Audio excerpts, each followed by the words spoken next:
السلام عليكم البنات، مرحبا بكم في فيديو جديد ومرحبا بكم في قصه جديده. ما غاديش نطول عليكم وندخلوا مباشره في القصه ديالنا. غنبدا لكم القصه ديالي مني كنت صغيره. انا تزيدت في واحد العائله اللي كنا ميسورين الحال. الاب ديالي كان خدام واحد الخدمه اللي مزيانه بزاف، كان ما منقصنا من حتى شي خير. كنا اللي بغيناها كنلقاوها، اللي خاصنا كيجيبها لينا، واكلين شاربين لابسين كيقرينا في احسن البلايص. كان كيقول لنا انا ما بغيت منكم حتى شي حاجه من غير انكم تقراو وتوصلوا، قراو باش ديروا المستقبل. حنا كنا بينا 3 ديال الاخوت، انا وجوج خوتي. انا كنت هي الوسطانيه وانا كنت الوحيده عند والديا اللي كنت بنت. كان عندي خويا كبر مني وخويا صغر مني. انا وخويا اللي كبر مني كنا تقريبا قد بعضياتنا وكنا كنقراو تقريبا في نفس المستوى. هو كان كبر مني غير بعام، يعني ماشي شي حاجه اللي كثيره. كنا كنقراو في نفس المدرسه ومقاتلين، والاب ديالي مقاتل معانا. كان كيدير لينا السوايع، كيراجع معانا، كيعطينا الوقت. كان بغانا نوصلوا ديال بصح، وكان كيقول لنا شوفوا ما بغيت منكم حتى شي حاجه من غير انكم تقراو. وفعلا انا وخويا كنا كنقراو مزيان وقرينا حتى شدينا الباك ديالنا، على عكس خويا الصغير. خويا الصغير ما كانش كيقرا مزيان وما شدش كاع الباك. اصلا كانت زاد مورا ما حنا كنا كبرنا واحد شويه، والام ديالي كانت مفشه بزاف وكانت كتقول لنا هذا ولدي غيبقى معايا، نتوما كلكم غتمشيو غتخدموا وغتخليوني، خليو لي ولدي يبقى حدايا. فكانت مفشه بزاف. والاب ديالي ما كانش كيهضر، كان كيقول لها دبري راسك، انا ولادي راني قريتهم وانت ما بغيتينيش زعما ما بغيتينيش ندخل فيه، صافي دبري راسك. وهادشي ما كيعنيش انه خرج شي حاجه اللي خايبه، لا بالعكس، غير هو ما قراش ولكن راه خدام على راسو والحمد لله. المهم انا وخويا من مورا ما شدينا الباك ديالنا، الاب ديالي كان كيقول لنا دفعوا لي كونكور، وكان كيعاوننا فيما كان كيبان ليه شي كونكور بحكم الخدمه ديالو وداكشي. كان كيبقى يقول لنا سيروا دفعوا سيروا دفعوا سيروا دفعوا حتى غادي يخرج واحد الكونكور غندفع ليه انا وخويا وغنتقبلوا بجوج. الاب ديالي كان هو اللي عاوننا حتى دوزنا المده ديال القرايه من مورا الكونكور وكل شيء اللي خدمنا. مني خدمنا كنت انا خدمت قريبه لدارنا وخويا كان خدم شويه بعيد على دارنا. انا كنت خدمت قريبه لدارنا وبقيت خدامه تما وعايشه بخير وعلى خير. وفي الخدمه اللي كنت خدامه فيها كانوا كيعطيونا الدار، يعني كانوا كيعطيونا السكنه. كنت ساكنه في واحد الابارتمون بعيد على دارنا شي شويه، ولكن زعما قريبه ليهم، يعني في نفس المدينه ولكن ماشي في نفس المنطقه. كنت ساكنه في هذيك الدار وعاجبني الحال، كنحس براسي مستقله براسي. عندي طويني بيلتي، كنت درت شريت الطوموبيله ديالي ومهليه في راسي. كناكل احسن ماكله، كنلبس احسن لباس، كنخرج احسن البلايص، حيت كان الصالير ديالي غير ديالي بوحدي. وكنخلص لا كرا لا ما لا ضو لا حتى شي حاجه، كنت فقط كنخلص غير الاساسيات ديالي وكنشري كاع الكماليات اللي كنت محتاجه ليهم. وهذا ما كان مهم. كنت عايشه واحد الحياه اللي كانت زوينه بزاف من مورا ما خدمت. كيف ما قلت لكم ما ناقصني حتى شي خير، انا اصلا كنت ما ناقصني حتى شي خير في دارنا، وحتى مورا ما خدمت كان ما ناقصني حتى شي خير والحمد لله. المهم بقيت خدامه وعاجبني الحال وفرحانه براسي. حتى لواحد النهار غادي يكون عندنا واحد ديبلاسمون صغير غنمشي ليه انا وواحد صاحبتي. فاش مشينا لذاك الديبلاسمون كان بعيد واحد شويه على المدينه ديالنا، وتما غادي نتعرف على واحد السيد كان خدام حتى هو في نفس الدومين اللي كنا خدامين فيه حتى حنايا. تعرفت عليه، السيد كان درويش ولد الناس داخل سوق راسو. انا تعرفت عليه كصديق فقط، هضرنا في الخدمه ومن مورا الخدمه صافي ما عندنا حتى شي حاجه اخرى. فعلا رجعت في حالي للمدينه ديالي، وهو بقى كيهضر معايا كل مره كيصيفط ليا، كل مره كيسول فيا كي دايره لاباس. مره كيصيفط ليا جمعه مباركه، مره كيبغي يسول فيا كي دايره مع الخدمه. وبقينا بحال هكاك، والعلاقه ديالنا بقات غاديه وكتطور غاديه وكتطور حتى جا عندي وقال لي شوفي بنت الناس، انا راك عجبتيني وما كرهتش تكون بيني وبينك شي حاجه، وانا راني ناوي الحلال، يعني ماشي شي واحد اللي كيتفلى. وانت راكي عارفاني وزعما تعرفتي عليا، يعني عارفه اشنو كيفاش داير انايا. قلت ليه مرحبا ماشي مشكل، حيت انا اصلا كان عاجبني، يعني كنت كنحس براسي معجبه به بكثرت. هو كان دري زويون وحنين وكان ظريف، كيتعامل معايا بواحد الطريقه اللي كانت زوينه، يعني ما كانت فيه حتى شي حاجه كتخليني انني ما نعطيهش فرصه. فعلا كنت درت انا وياه واحد العلاقه وبقينا كندوي، وكان بصح كيتعامل معايا بحال شي اميره، يعني كان كيتعامل معايا بواحد الطريقه اللي كانت زوينه بزاف. كيسول فيا، يصيفط ليا، كنهضر انا وياه. شحال من مره كنطلع من المدينه اللي كاين فيها هو حتى المدينه اللي فيها انا، غير باش يشوفني، غير باش يهضر معايا، غير باش نجلسوا. وما غاديش ندوزو حتى 6 شهور مقاده وغادي يقول لي بنت الناس انا راه بغيت نجي نخطبك من داركم. انا فاش قالها لي فرحت بزاف وقلت لي ايه ماشي مشكل جي مرحبا بك. كان جا هو وعائلته، خطبوني، درنا خطوبه رسميه وكان مشى. وبقيت انا وياه من موراها كنهضروا شحال جا الوقت، تقريبا 3 شهور اللي جا باش نديروا العقد. من مورا ما جا باش نديروا العقد درنا العقد ديالنا، وكنت درت انا وياه حتى نديروا العرس. وكان قال لي منين نديروا العرس انا نتحول عندك، ماشي انت اللي تدفعي الانتقال لعندي، حيت انا وياه الخدمه ديالي كيف ما قلت لكم بحال يعني كان ضروري واحد فينا يدفع الانتقال عند الاخر. قال لي انا دري نتحول لعندك، انا ما عنديش مشكل، انت بنت قريبه لداركم بلا ما تبعدي وداكشي. قلت ليه مرحبا. داكشي نيت اللي كنا درنا العرس، وكنت درت واحد العراسيه اللي كانت كتحمق، وانا اللي درتها من عندي حيت انا اللي كنت باغا العرس، عكس ديالو هو كان كيقول لي ماشي ضروري اننا نديرو عرس اللي كبير وكل شيء. واخا كان كيقول لي بحال هكاك الا انه راه تعاون معايا في العرس، يعني عطاني واحد شويه. بالحق الكبير كنت انا اللي حطيته. المهم من مورا ما درنا العرس كان هزني ومشيت انا وياه سافرنا، دوزنا واحد الوقيته اللي كانت زوينه بزاف، ورجعنا لديك المدينه اللي كنت عايشه فيها انا، ورجعنا سكننا في الدار اللي كنت عايشه فيها انا. اصلا انا ديك الدار فاش كنت عايشه فيها كنت متولاها مقاداها مفرشاها، يعني كنت فين ما كنلقى كيفاش نقادها كنت كنقادها، داير ليها سديدره طليمطات، مفرشه الصالون زوين، مفرشه الكوزينه زعما مجهزه من كاع داكشي اللي غتحتاج. يعني كنت ديك الدار اصلا كانت مقاده، يعني ديك الدار كنت فاش انا كنت ساكنه فيها كنت مقاده فيها كلشي. دونك هو فاش جا دخلها بحال هكاك لقاها مقاده متوله كلشي هذاك. وعاد فاش عرفت انه زعما غادي يجي يسكن معايا وغنكونوا اسره كنت بقيت كنزيد فيها، يعني فيما كانت كتبان ليا شي حاجه كنت كنزيدها بشويه بشويه. وحتى هو ما نكذبش كان مره كيقول لي الا خاصه شي حاجه في الدار قوليها ليا باش نجهزوها. انا كنت كنقول ليه ما كاين لاش الدار، انا اصلا راه كنت زعما مقادها، راه انا كنت ساكنه فيها، يعني راه كانت مسكونه اصلا. المهم غادي يجي كيف ما قلت لكم وغادي يسكن معايا وغنعيش انا وياه لمده ديال 6 شهور. المده ديال 6 شهور كنت عايشه فيها الحب والغرام انا وياه، فرحانين ما ناقصنا حتى شي خير. كيجي من الخدمه كنخرجوا كناكلوا على برا كنبقاو نتساراو. الله يعملوا ما يجي من الخدمه نخرج انا وياه نتمشاو غير حدا البحر، ما عندناش المشكل، نخرجوا نتمشاو تنشبعوا ونرجعوا للدار. المهم انا وياه كنا حاطين الراس على بعضياتنا وعاجبنا الحال ديال بصح. هو كان كيتعامل معايا بواحد الطريقه اللي زوينه بزاف، الطريقه اللي كنت كنقول الحمد لله زعما راقاني الله به. هادشي اللي كنت كنقول ديما في حياتي. ولكن ماشي كلشي كيبقى زوين. من مورا ما غادي دوز ديك 6 شهور السيد غادي يتبدل، ما غاديش يبقى كي كان. التصرفات ديالو كانوا معايا عاديين، ولكن ما غاديش نبقاو كيف كنا. يعني غادي يبقى يجي السيد ونخرج انا وياه ديما وما نخليو حتى شي قانت، واخا نعرفوا نخرجوا غير نتمشاو كيف ما قلت لكم داكشي ما بقاش. ولكن تبدل، ولا انا غنخرج مع صحابي، انا داير غنتلاقى مع صحابي غنديروا قهوه. واحد صاحبي قال لي نمشي معاه يتقدى شي حاجه. واحد صاحبي مهم ولا داك الموال ديال الصحاب بزاف، كل مره صاحبي بغاني غنمشي مع صاحبي، انا عند صاحبي، انا جاي من عند صاحبي. يعني هاد الموال اللي ولا في الاول بقى فيا الحال وقلت زعما علاش تغير بحال هكا وشنو هاد الشيء. ولكن من بعد ملي بديت كنفكر قلت انا وياه راه دابا مزوجين وهاد الشيء راه ما يمكنش يبقى طول العمر، يعني ضروري كان خاص هاد الشيء يتبدل. واخا زعما ما دوزناش حتى عام باش تبدل هاد الشيء، ولكن كنت كنقول راه الزواج ماشي هو تصاحب، يعني صعيب اننا نكونوا عايشين بحال مصاحبين وحنا مزوجين. وتقبلت الوضع، قلت على الاقل راه كيجي لدارو كيبقى زعما راه الوقت كامل مدوزو في دارو من غير الوقت اللي كيكون مع صحابو، يعني ماشي مشكل. صافي ميكس درت يعني ميكا وما بقيتش تسوقت. صافي ديما انا خارج مع صحابي، انا جاي مع صحابي. مهم انا ما تسوقش بزاف، ولكن بدلتها باني حتى انا وليت كنخرج مع صحاباتي. الا كنت باغا نخرجوا كيبان لي هو مشغول ولا عنده شي حاجه كنقول لي انا راه غنخرج انا مع صحاباتي، انا غنمشي عند صاحبتي، انا غنمشي للصالون. وليت كنعمر وقتي. اصلا انا وقتي كان عامر بالخدمه، يعني راه ماشي كنت كنحكر ولا شي حاجه، انا وقتي اصلا كان عامر. غير دوك الفراغات اللي كانوا عندي كنت زدت عمرتهم باش ما نبقاش كنفكر بزاف. المهم واحد النهار غادي نكون جالسه بالعشيه حتى غادي يصوني لي خويا. الو كي دايره؟ لاباس بخير الحمد لله كلشي مزيان. انت كي دايره؟ خويا الصغير ماشي خويا الكبير. الحمد لله. بقينا هضره كتجبد هضره ويقول لي واش كاينين عندكم عائله راجل؟ قلت ليه لا ما كاينينش عندنا، ما كاين عندنا حتى شي واحد. قال لي حيتاش واحد صاحبي قال لي راه تلاقيت مع خوك ومع واحد السيده، قلت لك ماشي واحد من عائلته. قلت ليه كيفاش شكون هاد السيده؟ قال لي ما عرفتش انا، غير قلت يمكن غير شي وحده خدامه معاه. صافي خويا قلب الموضوع. انا فاش قال لي بحال هكاك بقيت كنشوف وكندورها في راسي وكنقول ما يمكنش، وانا نقول غنخلي حتى يجي وغنسولو. فاش جا بقى جالس وبقيت كندورها في راسي كنقول واش نسولو واش ما نسولوش، واش نسولو واش ما نسولوش. وانا نقول لا ما غاديش نسولو. اش غادي ندير؟ غنهز العبايه ديالي وغنهبط للطوموبيل، غادي ندير راسي غنهز واحد الساشيه وغنطلع. غادي نقول ليه ريحه الطوموبيل خانزه بريحه الكارو، واش كان معاك شي واحد فيها اليوم؟ قال لي لا ما هزيت حتى شي واحد. قلت ليه زعما ما هزيت حتى شي واحد من صحابك ولا شي حاجه؟ حيت الطوموبيل راه فيها الريحه. قال لي لا ما هزيت حتى شي واحد اليوم، كنت غير بوحدي.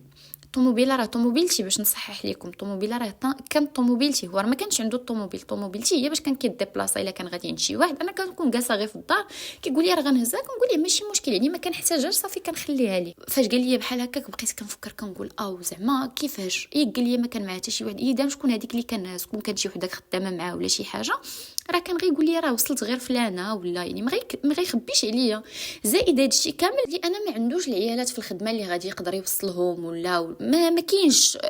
انا على حسب الخدمه اللي عارفه انه خدام ما كاينش مع العيالات بزاف، الا كانت كاينين جوج عيالات وبجوج بهم مزوجين دونك ما غاديش يقدروا يركبوا معاه ويوصلهم عادي كأن شيئا لم يكن. يعني تما بالضبط بحال الا بديت كنحس وبديت كنعيق وكنقول لك ما راجلي كيدير من مورايا شي حاجه، عرفتي قلبي كان كيتشوى، كنت كنقول يا ربي ما نلقاه كيدير حتى شي حاجه، حيت انا عارفه راسي الا لقيتو كيدير شي حاجه مستحيل انني نسمح ليه، ما يمكنش ننسى وندير بحال حتى شي حاجه ما كاينه. ياك هذاك النهار ودرت بحال حتى شي حاجه ما كاينه وما قلت ليه حتى شي حاجه وما بينت ليه حتى شي حاجه، ولكن كنت دايره في عقلي انني غادي نشوف كيفاش ندير لهذا البلان وغادي نعرف اشنو كاين، يعني غنعرف واش راجلي بصح كيخوني ولا هذاك الشيء سوء تفاهم ولا شي حاجه طرات.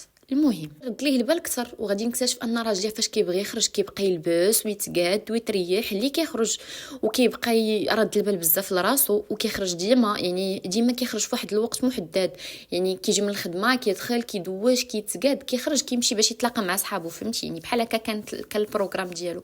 قليل بزاف فاش ما كانش كيخرج كيبقى في الدار، يعني في السيمانه تقدر تقريبا يكون كيخرج واحد 4 المرات وما تبقى ما كانش كيخرجهم، كان كيخرجهم معايا. فاش بديت كنرد البال بحال هاد التفاصيل تاكدت قلت ما يمكنش الراجل يكون كيدير بهذا الشيء كامل باش يخرج غير مع صحابو، يعني الا كان غيخرج غير عند صاحبو ولا غيمشي غير هو ويلقى وراه يقدر يلبس اي حاجه ماشي يتقاد ويتقاد بحال هكا باش انه يخرج.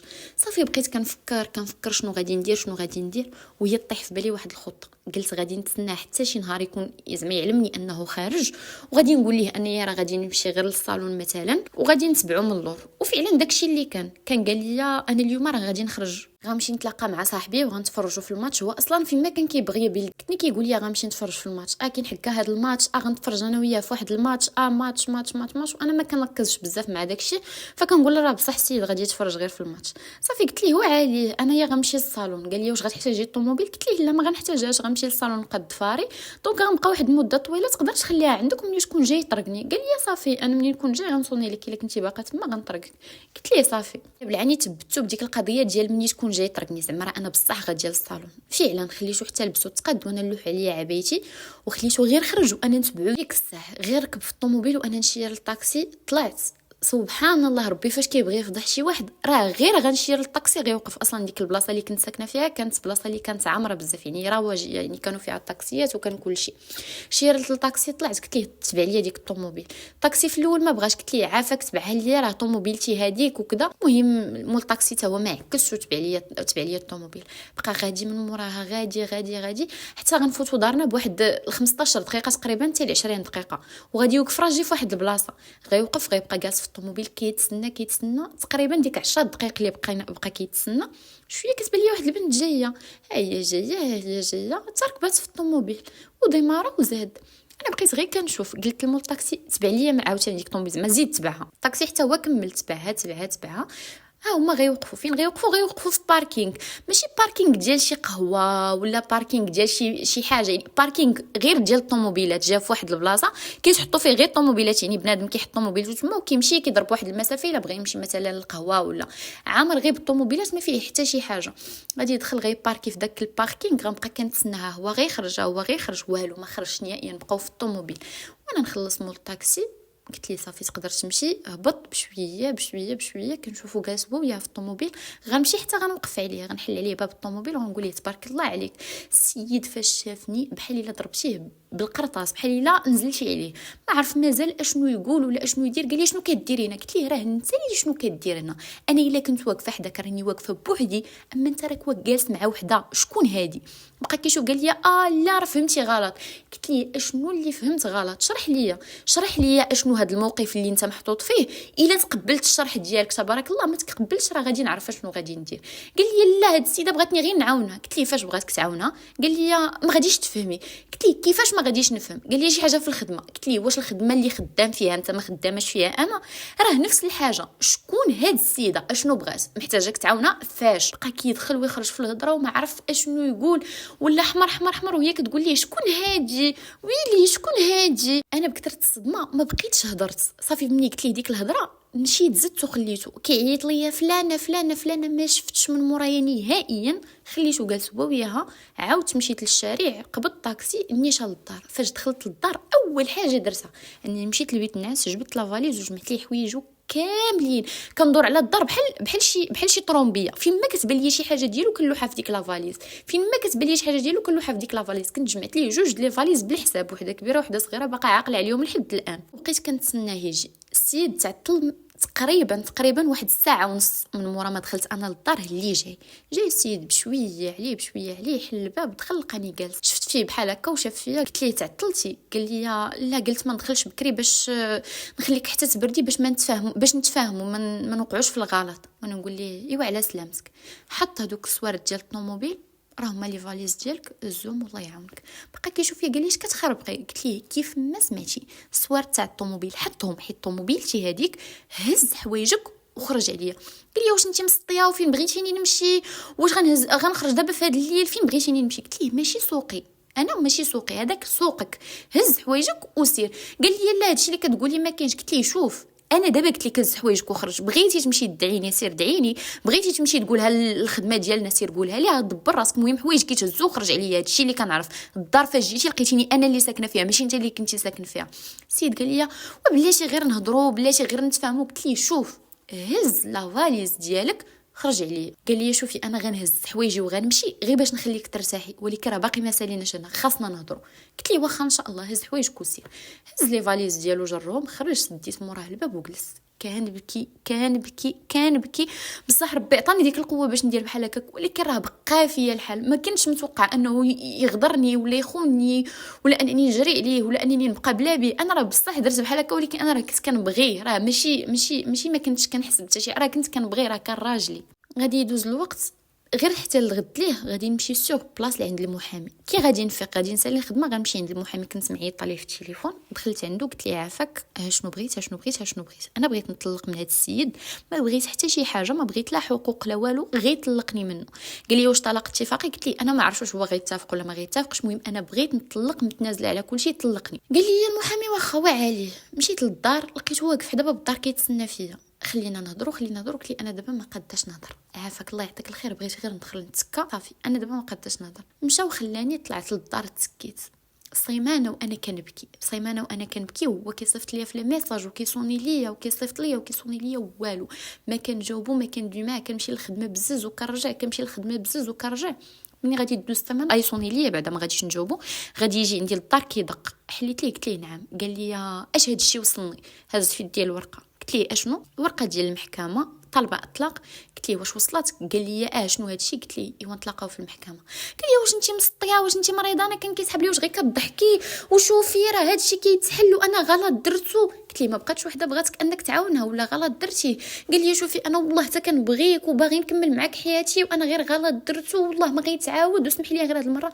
قلت ليك نتلاقاو في المحكمه، ما بقى عندي ما نزيد معاك. وسديت الباب وخليته كيدق وكيغوت ما جاوبته، ما هضرت معاه ما والو. كيمشي وكيجي وكيصيفط العائله وكيصيفط الصحاب، ما خلى خوتي، ما خلى والديا، ما خلى صحاب، ما خلى حتى شي حاجه. فيما كان كيبان لي شي واحد يقدر يتعاون معاه باش انني نرجع ليه كان كيصيفطو، ولكن انا قلبي براد من جيتو. غادي يدوز الوقت وغادي نطلقوا بيان سور. داكشي ديال المحكمه واش دزنا منه انه كيقول لهم ما بغيتش نطلق، وانا كنقول لهم باغا نطلق ومتنازله على حقوقي وداكشي كامل. المهم داز داكشي كامل وطلقت من داك السيد. فعلا السيد كان غادي يتسطى، كيطلب وكيزاو كيقول لي شوف يا ربيتيني غير رجعي معايا صافي هادشي اللي بغيت. كنقول ليه شوف انا وياك ما بقات بيناتنا رجعه، السلام عليكم، الله يعرضك السلامه، الله يعاونك. بقيت ساكنه في داري، مره كيجي مره كيتلقى ليا، صافي ما بقيتش ديتها فيه، ما بقيتش تسوقت ليه. هادشي داز عليه تقريبا واحد 4 شهور دابا باش طلقت من داك السيد. وباقي لحد الان كيجي وكيسول فيا كيصيفط ليا الناس وكيصوني ليا وكيدوي معايا، واخا بدلت النمره وكلشي، ولكن عاود رجع لقى النمره ديالي، وباقي لحد الان كيحاول معايا باش انني نرجع ليه. انا هاد السيد كنبغيه ماشي ما كنبغيهش، وانا اصلا متزوج به الا وانني كنبغيه، وما بغيت نكمل مع حياتي الا وانني كنبغيه، ولكن داكشي اللي دار هرسني بزاف. ما لقيتش ليه تفسير منطقي، حيت انا داك السيد ما كنت منقص عليه حتى شي حاجه، وما كان ناقص معايا حتى شي حاجه بمعنى الكلمه. ما عرفتش علاش دار بحال هكا، وباقي لحد الان ما يقدر، باقي داخله في الصدمه، يقدر بزاف د الحوايج، ولكن هاد السيد باقي لحد الان كيطلب فيا باش انني نرجع ليه، وانا ما عارفاش راسي شنو ندير. واش نسمح ليه ونرجع معاه ونعطيه فرصه، ولا صافي طلقت منه صافي نشوف حياتي. والديا كيقولوا لي والديا مقسومين، شي كيقول لي شوفي حياتك، شي كيقول لي راه السيد بصح ندم وراه كيبغيك وراه كيطلب ويزاوك. ما عرفتش، باقا مقسومه وباقا ما عارفه شنو ندير، واش صافي نسد هاد الصفحه ونكمل حياتي ولا نرجع نحلها. بصح ما عرفتش، باقا بزاف والله. كنتمنى انكم تخليو لي الاراء ديالكم، وكنتمنى انكم تنصحوني الا قديتو. هنا غنكون وصلنا للاخر ديال القصه اللي لقيت باش تفيد صاحبه القصه ما تبخلش عليها. ونتلاقاو في فيديو جديد.